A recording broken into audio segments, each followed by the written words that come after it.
Just a couple of brief things that I want to point out from this story. We had a little bit of fun at the expense of James and John and their mother. But I want to point something out that was a bit virtuous in her question when she said, I want my boys to sit on your left and on your right. And I think that it would be easy for us to become cynical towards her, and I think that that might be dangerous. But I think we must keep this in mind, that she asked for something great for her children. And so you know this, that whoever sits on the throne gets a crown. Yeah? Whoever sits on the left and the right of the throne. If you're sitting up there with the king, what do you get? You get a crown. Every king, his queen gets a what? He might be the king, but she still gets a crown. And so what she's saying, I want my boys to share in this authority that you're about to have. I want them to share in the responsibility that you're about to have. And so we must keep in mind that they've only ever had one idea of what it means to be king. And so they believe that Jesus is king and that he's Messiah, that he is going to rule over the world and he's going to set things right. And so, but they're believing the right thing, but they've got the wrong imagination that they believe he's going to put on the scarlet robe and fur trimmed and a big old gold crown and maybe a golden scepter and a big old glorious sword. And so she says, I want my boys to be a part of this great thing that you're about to do. And I want to point this out, that Jesus doesn't rebuke her. And he doesn't rebuke the boys for wanting to be great. I need to say something to this congregation. I need to say something to you. It's false humility that wants to shrink back and say, oh, I'm just a nothing and a nobody. I don't need to do anything great. I don't have to want to do anything great. Or any time that you think and go, I could own a business, or I could find a wife and start a family, or I could be called to the ministry, or I could do great things for my city, or I might even could do great things for my nation. And then you look in the mirror and go, no, it's wrong. I can't want to do those things. That's ambitious and prideful. That's a lie. That is a lie. It is not wrong to want to do great things. It is not wrong to want to hand something better to the world around you. It is not wrong for you to want to leave a good and lasting mark on the lives of those that you share this life with. I need to say something to this church. It's not wrong for us to want to do great things. Thank you, Thomas is with me. I love that man right there. It never fails. It is not wrong for the Gate Church to pick ourselves up and look around and go, we're going to keep leaving a mark on this city that it echoes for generations to come. It's not wrong for us to say, God, use us to do something great. It's not wrong for you to say, Lord, I want a crown. Use me to do something great.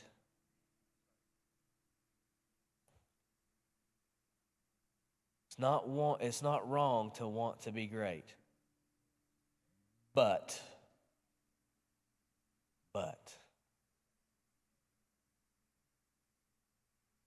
you have to be willing to drink the cup and to bear the baptism. We have to be willing to say yes to the cup and to the baptism. Do you want to know why I think churches don't leave the mark that they're supposed to leave in the world? And I say this with some trepidation. Because we want the crown, but we don't want the cup. I think sometimes that's what goes wrong even in our own homes. We want the crown of a good marriage, but we don't want to drink the cup of what it takes to have one. We want the crown of being a good and put together family, but we don't want the baptism of what it takes to have a true and healthy family. We want the crown that comes with being a businessman, but we may not want the cup or the baptism that's required in order to have it. Part of the great encouragement that we have in Holy Week is that Christ said yes to His cup and His baptism, and He came out on the other side better. So here's what that means for you and I. Whatever cup that God has for you to drink, you can drink it. Whatever baptism that God has for you to be baptized in, you can take it. You was built for it.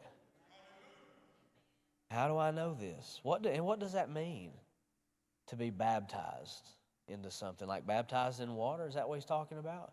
No, Jesus is speaking a bit more metaphorical in this baptism, but here's what I do believe he's saying. We won't go there today for the sake of brevity like I promised, but in 1 Corinthians chapter 10, Paul is writing about the people of Israel, and he uses a very interesting expression about the people of Israel being baptized into Moses.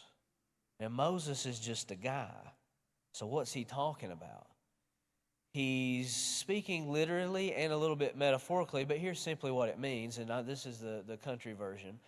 But it means that when the people were baptized into Moses and Moses into the people, that their hearts are now connected so deeply that they have to walk together. And so here's what that means is Moses represents God to the people, and he represents people to God. And so when God gets ticked off, Moses feels that, and he has to go and say, people, now we need to do what's right, because we're not living in a way that's pleasing to the Lord. And then when the people get frustrated, he has to go to God and say, God, the people's really frustrated. And so what does that mean when you're baptized into somebody? It means when they're in pain, I'm in pain. It means when they're happy, I'm happy.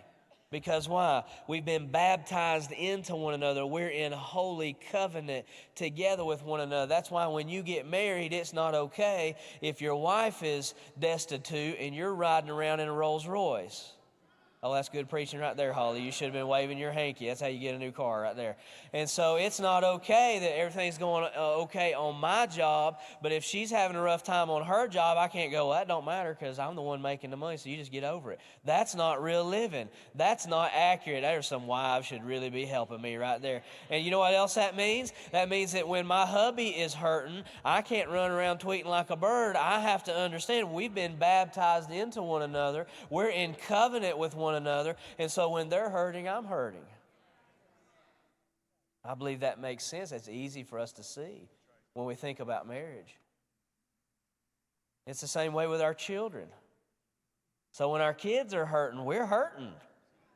There's some parents in here who'll help me testify. I don't know how much money you made that week, but when you come home and little Jimmy had a bad week, it breaks your heart. Well, now let's take that type of thinking and let's apply it not to the church down the street. Let's apply it to our church. How do we do when our city is in pain?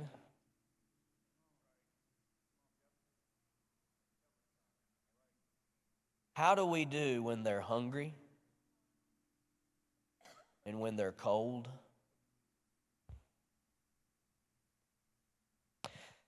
How do we do when our city is trapped in cycles of dysfunction? I'll give you a religious term for it: generational iniquity, generational cursing. That it seems it doesn't matter how hard they want to step away from living in poverty, they can't seem to get their foot out of the trap. How do we do? Do we just ride by it and go, that's too bad? Do we look at people who are trapped in sinful lifestyles and go, well, you better be careful of that. That's a freight train to hell. I remember when the people had ticked God off and God says, Moses, I'm going to wipe them out. What did Moses do? Who remembers? He goes before God and he pleads with God. God, you can't do it. Don't wipe them out, God. They don't deserve it. Don't do it. And God relented from Moses. Let me ask you a question. When was the last time you wept over your city? Let me say, when was the last time we wept over our city? When was the last time we went before God and we stood in the gap, not just for my four, but when was the last time we stood in the gap for our city, saying, God, pour your presence out on our city. God, withhold judgment. God, withhold pestilence and plague. Withhold sickness and disease. God, withhold the things that we deserve that are wrong. God, bless us. God, keep us. God, pour out good things on us. When was the last time you went and pled for a city? Why am I asking you these questions? Hear me. I believe that this congregation has a noble history of being forerunners in the spirit and in the natural. I believe that this congregation has a rich history of loving this city. If we packed up and went home today, the generation that has traveled this far, I think could have a measure of peace that they left their mark on Oklahoma City. But the Lord led me to this passage, and this is what He told me to say to you. The Lord said, I want you to go tell the Gate Church that I am bringing them into a fresh season of baptism into Oklahoma City. Because I'm not done with what I want to do in and through Oklahoma City, and I'm going to use the Gate Church to get it done. Now, He didn't name other churches to me. He said, you go tell the Gate Church that I'm bringing a fresh baptism to them, and I'm going to connect their hearts to Oklahoma City in a fresh way like never before. And so I need to go ahead and let you know now, if you're saying yes to what you just heard in your heart, you need to get ready to be uncomfortable. You need to get ready to be up at night. You need to get ready to be radical in your giving. I don't know if you just heard what I just said. I believe that this church is taking up a fresh baptism, that we're going to take responsibility for those that are cold and hungry. We're going to take responsibility for those that are destitute and broken. And we're going to take responsibility for those that are trapped and have been held captive in generational brokenness. Because we've been baptized into Oklahoma City. We can't be content to get our blessing while it goes to hell. We can't be content that our families stay together when theirs wind up busted. We can't be content that we eating 5-course and they eating beanie weenies. God is bringing us a fresh baptism where our hearts are going to be connected in a fresh new way to our city.